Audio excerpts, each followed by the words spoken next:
Trade Area of the Americas is an international free trade agreement whose aim is to eliminate the remaining barriers to trade and free the flow of money, goods, and services across borders in the Western Hemisphere, excluding Cuba, in order to create one huge integrated open market. The Free Trade Agreement began at the Summit of the Americas in December 1994 in Miami, Florida.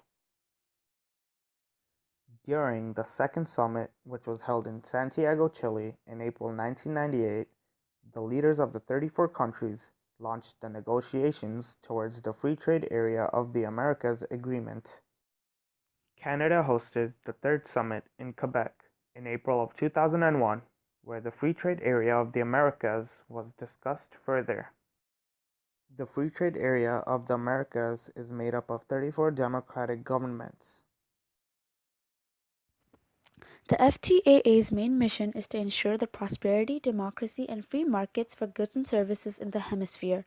They want more strengthening of human rights, protection of the environment, and an increase in labor standards throughout.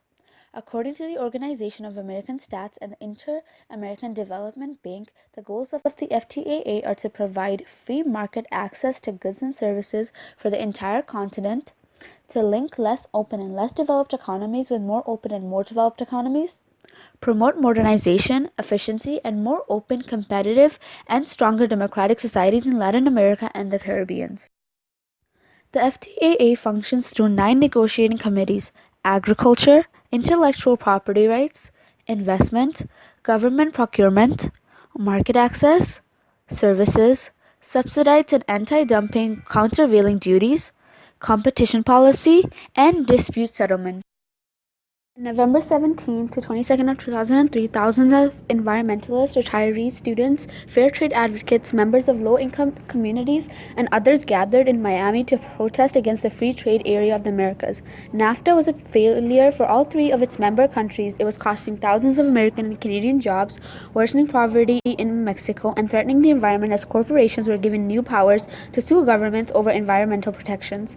People gathered in Miami to take part in teach-ins on the harmful effects of trade agreements like the FTAA, positive alternatives that promote free trade, a people's gala concert and rally, and a large permitted march and rally through downtown Miami. Hundreds of thousands of ballots opposing the FTAA were signed by concerned citizens throughout the U.S. The summit was held in Argentina on November of 2005, but no agreement of FTAA was reached. 24 of the 34 countries agreed to meet again in 2006 to resume negotiations, and a meeting did not take place. The FTAA did not come into effect, but government officials still talk about the trade agreement. Government leaders passed further discussions on the 6th Summit of the Americas in Cartagena, Colombia in 2012. Created using Powtoon.